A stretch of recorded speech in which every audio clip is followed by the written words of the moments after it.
We're the only distillery in North America that makes 100% of their malt. We make millions of pounds per year for our use on site. The three-chamber rye whiskey is basically a revival of a style of whiskey that completely disappeared after Prohibition.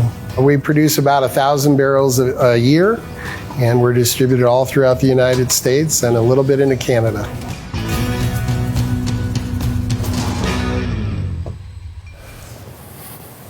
We're starting with a couple of raw grains here.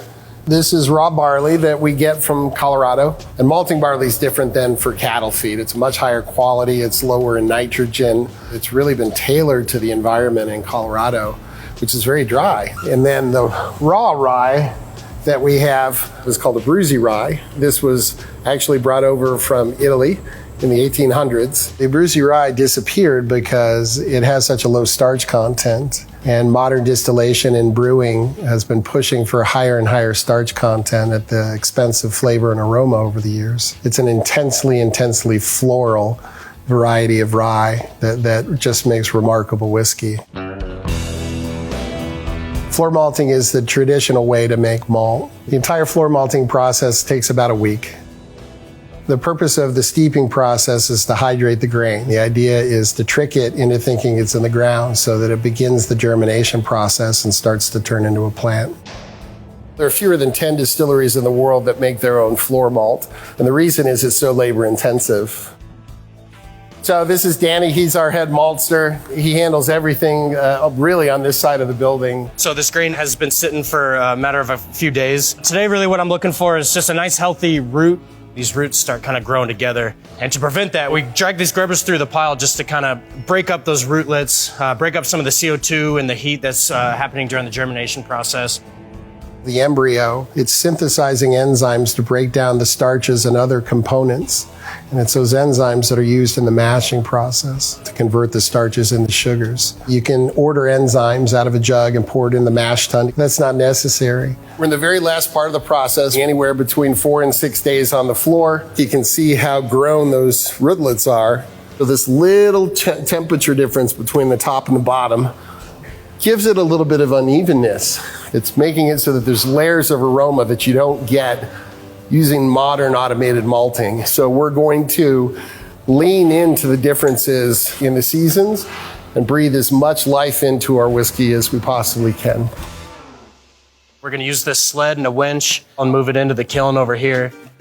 Definitely gives us a lot of hands-on control in a kind of a chaotic process. We call this Colorado CrossFit here. It's a lot of shoveling.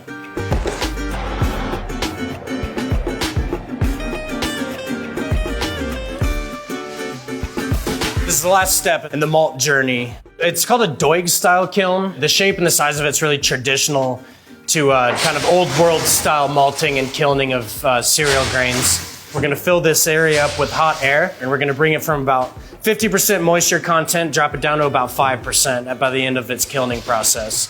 We can go all the way up to 103 Celsius in this kiln, a little over 200 degrees Fahrenheit. Start using that Maillard reaction to get some of those nice biscuity notes, getting some really deeper flavors in the kiln. Now that we've got our grain modified and kilned, it's all nice and dry, we're gonna bring it through a series of cleaners. It's gonna do vibration in 2 different sized screens. The grain itself is gonna fall through here and then out to the silo. And being kind of a zero waste facility, we send all of our agricultural rejects to farmers and ranchers as cattle feed and feed their horses. The next step in the process is gonna be to mill it so we can actually turn our grain into flour. There's just a bunch of hammers that run around really fast. When the grain comes in, it just kind of pushes that grain up against these screens and just pulverizes it. So if we pulverize that grain and just completely bust out all of those starches, the yeast has just got a ton of food to attack. What we're gonna do is bring all the flour and mix it in with some hot water, put it in this mash tun and let it sit for about 45 minutes. The temperatures we're using in that water are gonna start activating those enzymes. We're talking about 140 degrees Fahrenheit, so it can start actually breaking down those starches. After that, we're gonna drop the temperature down as quickly as we can. And the 60-degree mark is kind of right around where the yeast really likes to really ferment. And once we've got it to the right temperature, we're gonna transfer it over to fermentation tanks. What we're doing with these fermenters is trying to breathe as much life in here as possible. So we've got wild yeast and bacteria that's accrued here for over 10 years. This wouldn't be sanitary for beer, but we're going to take this and we're going to distill it. We're going to turn everything that's in this fermenter into a gas. So you don't have to worry about that. These are open cypress fermenters. It's a softer wood so that when you fill it with liquid, it seals. So there's no nails holding this together or glues. This is being held together by the pressure of it swelling from the liquid that you're putting into it. These things will last much longer than I will, which is pretty exciting because the microbiology that's going on in this wood itself is going to make the whiskey a little bit more complex as the decades roll by. That's going to be a little bit over 12% sugar, so that's going to be nice and sweet.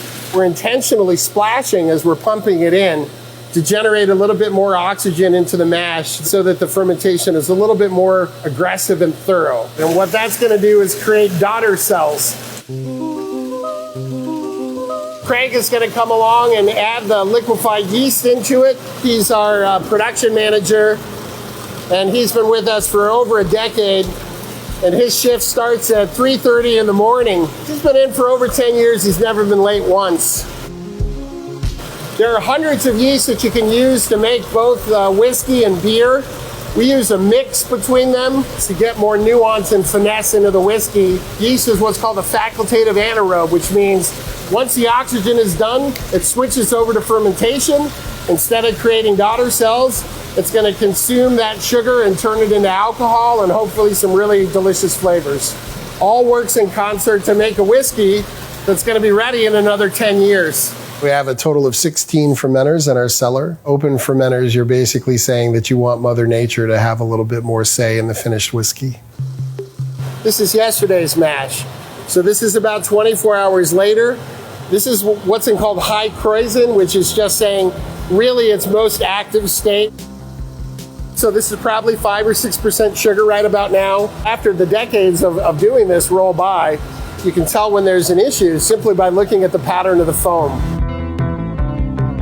So now you can see another 24 hours has passed. It's dying out, which tells me there might be 1% sugar left here, maybe.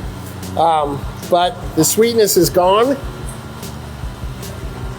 It's nice and dry. This is normally when we'd be running to the still, but we're gonna let this sit for an extra 48 hours to let what's living in this wood get to work on this mash. So that leads to the last day that we have here. So now you can see that this is really dead in the water. Really nothing's happening at all. Malt has lactobacillus living on it. And what's gonna happen is it's gonna start to drop the pH, and it's now starting to get noticeably sour. And those organic acids are gonna turn into esters that are gonna taste like orange marmalade and plum and fig and add depth to the whiskey as we distill it. So as the years and the seasons roll by, we're gonna get more and more complexity. I went to German brewing school many years ago, and opening up a brew pub with my brother, he wanted to make what's now called a sustainable factory. That wasn't even a word back then. And he went on to Stanford to get his master's in environmental engineering. We're incredibly lucky because our two skills fit together, and it's just been a wonderful partnership. We added distillation just 2 years in to diversify what it is that we were selling. And once I got my hands on a pot still, I fell in love with it. This is the only 3-chamber still in the world that's being used to make rye whiskey. This is about 20 feet high, 5 feet in diameter. We had this built for us about 8 years ago now. So as you can see here in the bottom chamber, the alcohol-laden vapor is going to travel up and bubble up through the second chamber. It's going to repeat that process through the third chamber. It's going to go up through a preheater, come over in a line arm here down into the thumper, and from the thumper it runs over into our condenser, where you can picture a pig's tail that runs down the center of that column with constantly circulating cold water running. So you have a hot vapor hitting a cold surface, and it condenses and comes out as alcohol in our spirit safe. And you turn that into a modern continuous still, you could get about 200 barrels a day. This yields 2. In a continuous still, the mash enters and exits the still in 90 seconds. For a 3-chamber still, it's in